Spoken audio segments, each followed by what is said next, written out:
GB News has completely lost its way. It's sold itself out. It's actually lost its reason to exist through what they're doing. And the technical issues extend, as I understand it, Dan, to the fact that when Neil did make the journey down, on at least one occasion, the studio wasn't even prepped properly. Yes. So therefore, why on earth would he bother? He doesn't need to. He will make far more money, which is not his motivating driver, as I understand it, on the independent media, doing his own thing, than he will ever make at GB News, and he will retain his credibility and his integrity. Breaking right now, Neil Oliver's future at GB News is now under threat after the station was sanctioned by the Ofcommunists with a £100,000 fine this week, a fine that the broadcaster is challenging in court. But viewers who have adored Neil's free speech and campaigning journalism on a whole host of issues related to globalism and COVID and farming have been very disturbed not to see the Coast Guy live on screen. In fact, his show has disappeared from schedules for a number of weeks now. And Neil has been relegated to making clips from his home. Now, what is this about? Well, there's certainly an overall move at GB News to enter into the mainstream. And we've seen loads of examples of it, including the most fawning interview with the Chancellor of the Exchequer, Rachel Thieves. And when you watch this, and by the way, Chris Hope, who's conducting the interview, he's a very lovely man. I like him a lot. But he's a Westminster guy. And he's mates with these people. And unfortunately, this interview did GB News viewers who are absolutely disgusted by the socialist hell that Thieves has just unleashed in the budget, it did them no favours. Watch. Rachel Reeves, thank you for joining us tonight on GB News. How did it feel being the first female Chancellor ever to do your budget? I felt a huge pride in being the first ever female Chancellor of the Exchequer. This role has existed now for 800 years and never a woman has done it. And to stand there at dispatch box and I hope send a signal to young women and girls that there should be no ceiling on their ambitions. To smash that glass ceiling, yeah, it's a big deal and I'm proud to have done it. And that's the limit on your ambition, or is there one more job you want in government, the bigger job? I've always wanted to be Chancellor of the Exchequer, and I think that's everyone knows that. I started my career as an economist at the Bank of England. I worked in the private sector in financial services after that. Yes. This is a job that I've always wanted to do, and it's great to finally be here, even in quite challenging circumstances. Well, the first thing he should have said is, hang on a moment. You weren't an economist at the Bank of England. Guido Fawkes has revealed this week you're actually working in the complaints department and you've lied on your CV for months.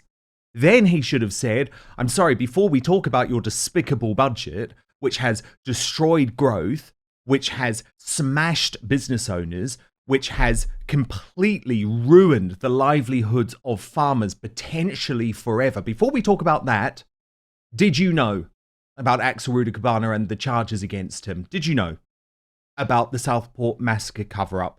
And if not, did you ask the Prime Minister, did you ask the Home Secretary about it? Now, she probably wouldn't have answered, but that's what you call doing your job. And GB News, unfortunately, has now entered into the mainstream. But Chris Davies, I know you've been a big supporter of Mark Steyn, of course, with his battles with the Ofcommunists. What have you heard about what's going on with Neil Oliver, who isn't on holiday, but is no longer on the GB News schedule? Dan, Neil has been successively marginalised within GB News by moving him off live broadcasting and onto a pre-recorded YouTube and then a pre-recorded show, to now reduced to literally clips from home, and they are not much more than clips rather than a full programme. You know, the expression look after your talent, Neil is comfortably one of the best presenters that GB News could ever have hoped to have get their hands on. And as they did with you, as they did with Mark Steyn, with Calvin Robinson, with Lawrence Fox, with Colin Brazier, they're allowing sand to slip through their fingers. But this is deliberate. One can only assume that he is dying a death by 1,000 cuts. No question. Neil is an intelligent, articulate man. He's also been extremely gracious. He hasn't come out negatively against GB News. There may have been the odd cryptic tweet, but nothing that would even hint seriously that there is a fissure, a fracture of that relationship. But that is the truth of it. That relationship looks now to be deader than dead. Well, the thing is, look at what I've done. I actually think Neil Oliver would thrive in the independent media space. I know he's been spending time with Tucker Carlson and Russell Brand. And actually, my advice to Neil, I saw him a few weeks ago, would be get out, spread your wings. Don't allow yourself to be treated this terribly. Now, Jasmine, you were a regular on Neil Oliver's show. Do you know what's happened? No, as you say, I was a regular. I was on every month, pretty much. And in fact, I was booked to do one in September, one in October, one in November. And in September, the day before I was supposed to, I just got an email saying, sorry, because of technical issues, we're not running the program. And then I heard nothing after that. So I just assumed that it wasn't going to carry on. I feel that Neil has been treated appallingly. As you say, he is one of the best presenters and certainly one of the most popular. And it makes no sense to me to kill your golden goose just because he happens to be an actual truth teller. He's brave. He's extremely courageous. He's extremely knowledgeable. I love listening to his historical information that he brings into his monologue and also to many of the discussions. He has been brave enough to bring in all sorts of truth tellers on all sorts of subjects. And one of the few who actually has given voice to people who were harmed by the COVID vaccine and by other vaccines or by other medical problems. He's amazing. And to me, it's utter foolishness to get rid of them. I assume it's because of the Ofcommunists, as you say, they're so afraid of them. But I can't imagine that they are keeping many of their viewers because so many loved what he did and they loved the free speech element of GB News. And that's pretty much gone now. Well, it has, unfortunately, because as soon as you make the point to your presenters, if you step out of line, you're gone. There's no excuses. There's no second chances. You're gone if you step out of line. Unfortunately, most people in the mainstream media want the paycheck. And Neil has never been prepared to censor himself. He won't do it. So even when, for example, GB News signed Boris Johnson, although Boris Johnson has now seemingly pulled out, has never appeared on the channel. He was meant to be there for US election night, for example, coming on Tuesday. Instead, he's going to be on woke Channel 4. So that's obviously all fallen apart. But Neil went on that week and criticised Boris Johnson because he will not be silenced. But what's happened now, and you've seen it this week, is that the presenters are told, don't say anything about the Southport massacre. So they don't. So they don't write anything about it. They don't talk about it. And unfortunately, Chris, I lose respect for those people. Well, Dan, I think the technical issues that Jasmine referred to is, one, the fact that Neil is a truth teller. And GB News now has an increasingly uncomfortable relationship with the truth, unless it is mainstream approved.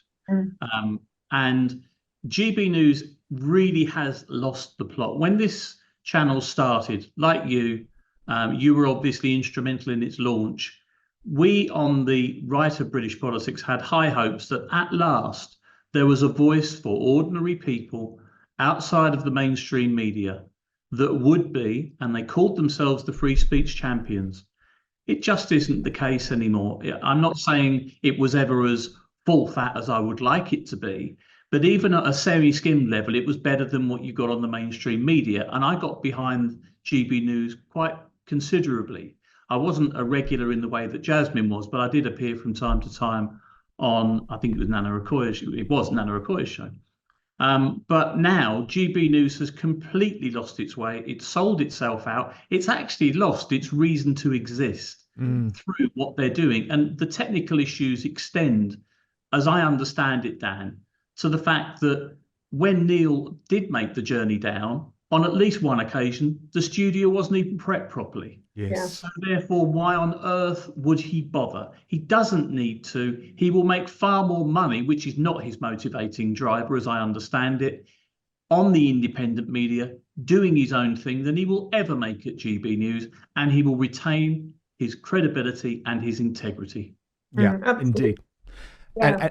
And Chris, I saw, and in fact, I read it on the show yesterday, but I really enjoyed your tweet on this because you said for the umpteenth time, a lesson in not appeasing the crocodile, hoping you'll get eaten last. And Jasmine, I think that is such an important point because I believe GB News has made a strategic mistake here. I never signed up to this idea of, because they were constantly saying, oh, it's so great that we're regulated by Ofcom. We love the fact we're regulated. We embrace it.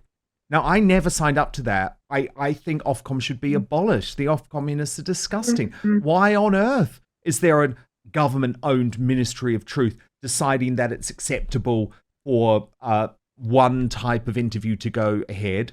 For example, Ed Balls being able to interview his wife, the Home Secretary, but it's not acceptable for two Conservative MPs to interview another Conservative MP. Surely this just needs to be down to the market. But the problem is GB News claimed that they embraced this sort of regulation. They threw Mark Stein under the bus. They threw Lawrence Fox under the bus. They threw me under the bus. There's others, by the way, that have not been so public, but Colin Brazier, Alex Phillips, Dominic Frisby. These were the great minds that made GB News what it was. And there's other people leaving. Andrew Doyle, who hosted their show Free Speech Nation, is the next to leave. There's a complete exodus. Yes, and I hear from one producer who will remain nameless that essentially they've brought in quite a few producers and presenters, whatever, from Sly TV, from IT, particularly from Good Morning Britain, ironically, and that everybody has been told that they have to watch what they put on social media. So, already, even the stuff that they put on social media, maybe, at 10 o'clock at night, and they've had a few, they have to be very careful what they say. And another thing that I've just remembered, when I was the last Neil Oliver I was on, the producer, who's about 12, was had a bit of an edit of his monologue, saying that they'd fact-checked it on one of those fact-checking sites. Now, this is they said that he couldn't say that it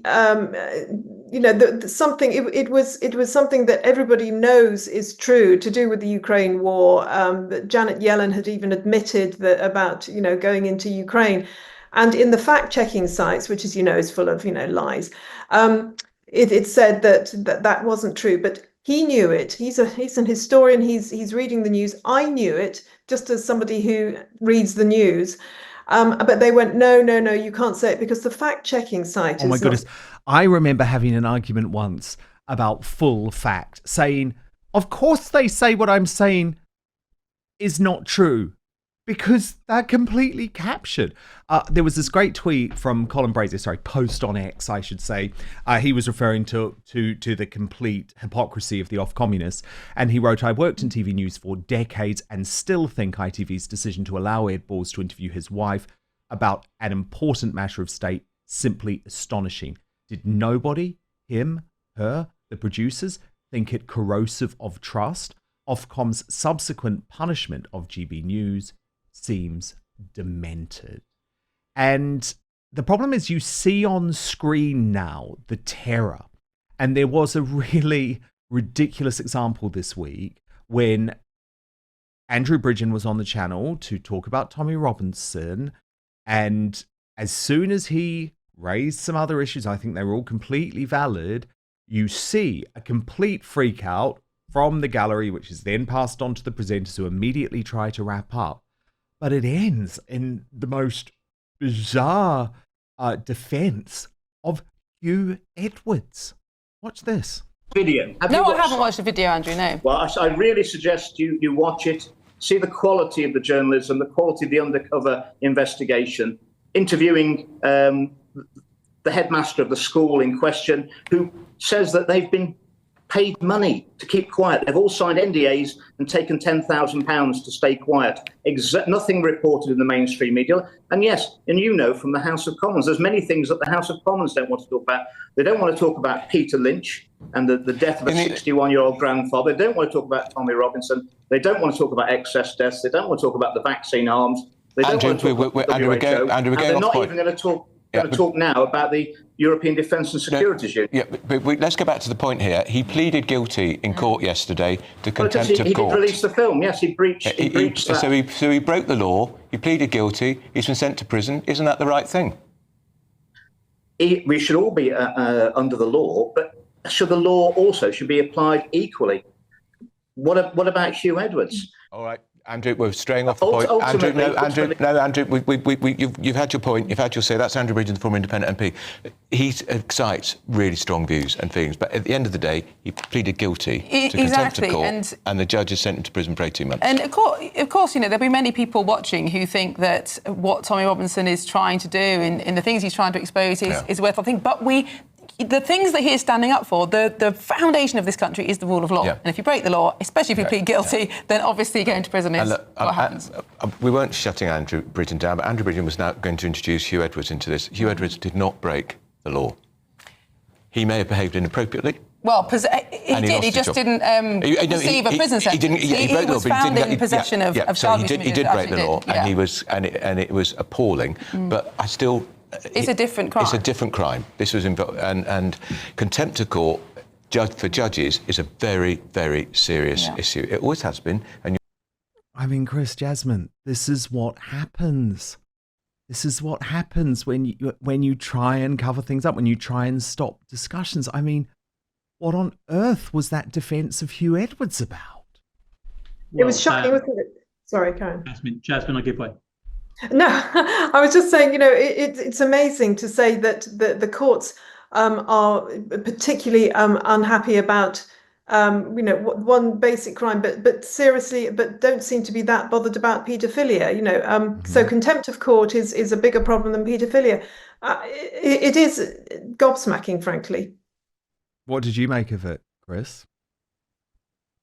Well, I thought the funny part of it for me. And I know where Jasmine's going with paedophilia. It's child sex abuse, to give it its full name, which is obviously horrific. But what amused me was the way in which you could just see on his face the pure fear. And then the defence that he came out with was bizarre. And Miriam Cates looked at him as though he'd just shot Bambi. She couldn't quite believe what she was hearing. And of course, when she challenged him, he fluffed his lines and eventually admitted that actually, yes, a crime had been committed, but it didn't result in a criminal sentence. I mean, the ridiculous thing in all this is, why have someone like Andrew Bridgen on if you're worried about someone going off piece? Well, it'll never be on again. I'm pretty convinced of that, because TV News has a long list of people who are just banned. Absolutely. And what I don't understand, Dan, and the one thing I would say about Tommy Robinson, which I believe we may be coming on to talk about shortly, is why no one has mentioned that Tommy has been sentenced to 18 months in a maximum security prison for a civil offence, not a criminal offence, whereas Hugh Edwards' offence was criminal, absolutely criminal, the worst form of criminality. And he doesn't spend a day inside. He doesn't spend a day inside. I know, it's extraordinary. Well, actually, look, do stand by, Chris Davies and Jasmine Birtles, because we have a couple of major updates on the Tommy Robinson story. So, firstly, his life in Belmarsh. One of his best friends has just posted a major update. We'll bring you that. Plus, a big row has broken out within Reform UK over Tommy Robinson. So, talking about that in just 1 minute. Don't go anywhere. But first, us men want our grooming routine to be a one and done deal. So the days of using the same trimmer for all parts of your body are over, thanks to our friends at Manscaped. I've come up with the ultimate package to keep your hairs trimmed from 12 till 6. Introducing the Beard and Balls bundle featuring the Lawnmower 5.0 and the Beard Hedger.